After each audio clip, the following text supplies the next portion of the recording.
Hi, Learn STEM. My name is Melania, and today I'm going to be going over muscle contractions, specifically for skeletal muscle. Cardiac and smooth muscle have their own different cycles for contractions and processes. Today, we're just going to be focusing on skeletal muscle, especially because it's so abundant. If you want me to do a smooth muscle and cardiac muscle video, just let me know. Okay, let's just get started.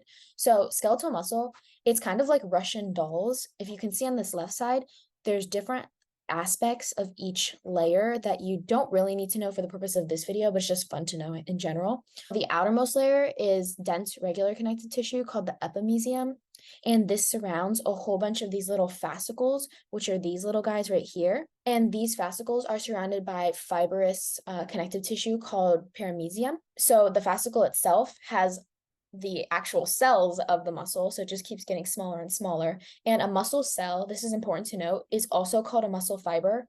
The correct term is a muscle fiber, but it's so confusing I don't know why they called it a muscle fiber. It should be called a muscle cell because it is a cell. I'm going to be referring to it as muscle cell and muscle fiber throughout the whole video. Anyways, the muscle fiber itself is surrounded by endomysiums. It's just like the little Russian dolls that are being stacked. So there's two different types of attachments. You could be directly attached, your muscle could be directly attached to your bone by the epimysium or the outermost layer being connected to the periosteum of the bone, which is the white part that you see right here. Or you could have indirect attachment, which is where the muscle itself forms a sheath and it wraps around bone, but it also goes beyond that. And so on the right, I have an image of one muscle fiber or cell, and we're going to actually be going over this part. So if you look right here, this like plasma membrane type structure that's on the outside of the cell is called the sarcolemma. And the sarcolemma is really important for action potentials and voltages to be able to travel throughout the cell. Skeletal muscle, interestingly enough, is multinucleated. So you can see there's multiple nuclei all over the cell itself. And if you look, it's also striated, where there's a dark area and a light area, and it just keeps going. And those dark areas are called A bands or dark bands, and then the light areas are called I bands or light bands. Inside of the cell itself, you see there's a ton of mitochondria. That's why if you were to build a whole bunch of muscle, you technically you're going to metabolize throughout the day much more than somebody who doesn't have a lot of muscle. And that's where you get that sort of like lean but strong look. But an important thing that's also in these cells are myofibrils. And inside of part of a myofibril is called a sarcomere. And a sarcomere is the smallest contractile unit that is possible within the muscle itself. And the sarcomere itself is from I band or light band to light band. The surrounding a sarcomere is the sarcoplasmic reticulum, which literally does the same thing as an endoplasmic reticulum on a cell. And this also stores a ton of calcium, which you're going to need to note for later. The actual reason why there's dark bands and light bands that form this striated look on the cell itself is because we have two different types of filaments that are making up the myofibril. So there's thick filament and then there's thin filament. The darker areas over here, those are thick filaments and those are called myosin. All of the green over here where the Z disc is, that's thin filament, which is called actin. And so areas where there's only thin filament, it's obviously lighter, so that's the I band. And areas where there's only that myosin or the thick filament, it appears darker, so that's the A band. In between where this M line is, you're going to have an H zone. And this H zone is where there's space between the actin itself, which will eventually come together to form a contraction. So again, here's kind of a little overview of what I just went over. I know it's confusing, but we'll go over it again. Around your cell itself, you have a sarcolemma, multiple nuclei, you have your I bands and your A bands, and you have your myofibrils that make up your cell. And inside of those myofibrils are a sarcomere, which is the smallest contractile unit. And this picture, I know it's blurry, but it does a really good job of showing how this red stuff, that's the myosin or the thick filament, while the blue lines, those are the actin or the thin filament. And you can see pretty clearly where the I band and the A band is. Oh, another super important thing is that myosin has these myosin heads, and that's going to control contractions. And then also surrounding all the myofibrils is the sarcoplasmic reticulum, which holds a ton of calcium. And interestingly enough, the sarcolemma itself actually penetrates through the cell and runs through as a T-tubule around all of the myofibrils. Okay, and again, here's the ultrastructure, so we're just getting smaller and smaller and smaller. We have a sarcomere, eye band to eye band, where a contraction can occur. Here are your myosin heads, and these will eventually pull on your thin filament and bring them together, and that's how a contraction occurs. And this H zone, which will disappear when a contraction occurs, is sort of just this open area that allows the myosin to pull the actin together. This picture is so good, I had to include it. The actin itself, or the thin filaments, are this green areas. These have different structures. So actins on themselves have little holes that allow the myosin heads to bind through, and that will allow them to pull. So it's kind of like a enzyme and a catalyst, and how it's like a perfect key, but we don't want that to occur 24/7. So we have troponin and tropomyosin that block constant contractions. And so tropomyosin are these strings, and what they're doing is covering the heads of the actin so that the myosin heads can't get into it. And then troponin are these little blue areas, and these are regulatory proteins that basically, when calcium attaches to it, they will move the tropomyosin, thus allowing the site where the myosin heads can activate on the actin to be open and exposed. Okay, so let's go over the contractions themselves. Contractions don't actually necessarily mean shortening. You can lengthen in a contraction. What they actually mean is just the generation of force. And so there's 3 steps that you kind of need to complete a contraction. You're going to need a neural stimulation at the neuromuscular junction. So you're going to need a signal to be sent to the cell itself.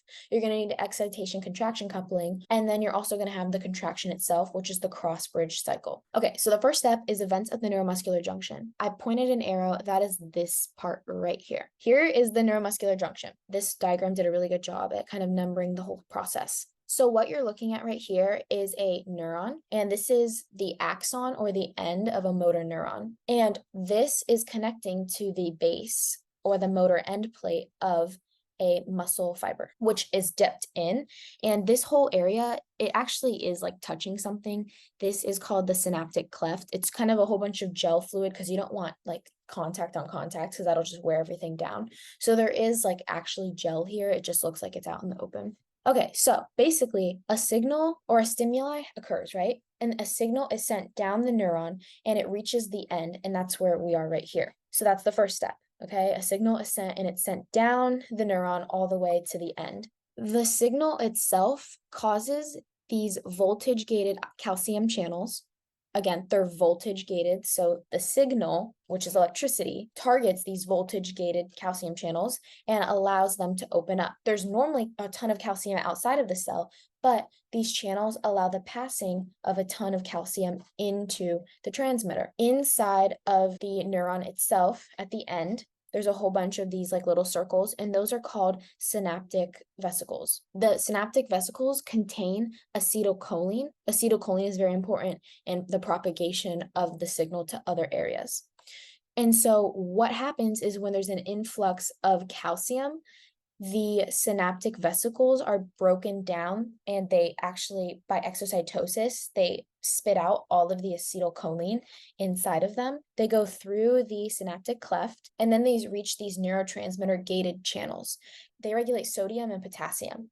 And so sodium is normally, there's a ton outside of the cell and not a lot inside of the cell, while it's vice versa for potassium. So potassium is a lot inside of the cell, not a lot outside of the cell. But when acetylcholine is released and it reaches this end plate, it binds to these gated channels and opens up the channels and allows for a huge influx of your sodium and an outflux of your potassium. This won't occur 24/7 because there's an enzyme called acetylcholinesterase, and acetylcholinesterase will actually break down acetylcholine at the synaptic cleft itself so that it's not going to occur too much. Basically, an overview is the signal is sent. The signal causes voltage-gated calcium channels to release calcium into the terminal part of the neuron. The calcium will break down the synaptic vessels that contain acetylcholine. Acetylcholine will attach to the neurotransmitter-gated channels that will allow an inflow of sodium and an outflow of potassium. Here's another little picture. This one's very good as well. And what's interesting is the neuron only has to attach midway to the muscle fiber. And because the muscle fiber itself is so long, what it's going to do is propagate. So the neuron is going to go down midway through the muscle fiber itself because it's long, and it's going to be propagated to all sides of the muscle fiber. So you only really need one neuron per muscle fiber, which is pretty cool because the muscle fiber itself is pretty long. And so what occurs is local depolarization because the sodium itself goes into the cell, and that makes the cell not positive, but less negative. So it's depolarized. If we want to stop the cycle, we would have potassium come back into the cell, which would make it more negative, and then we would be repolarized. But this depolarization, that's where you get that propagation, because further channels further down, they don't need to rely on the acetylcholine to open up the channels. They just will use the depolarized state and it'll automatically open up other channels. Okay, now let's do excitation contraction coupling. So this is kind of where we are in the process. So remember that the thin filaments or actin, they have little holes that allow the myosin heads to bind inside, and that will allow you to pull one way or the other way. But these heads are not always exposed because then we would always be pulled and we'd always be contracting.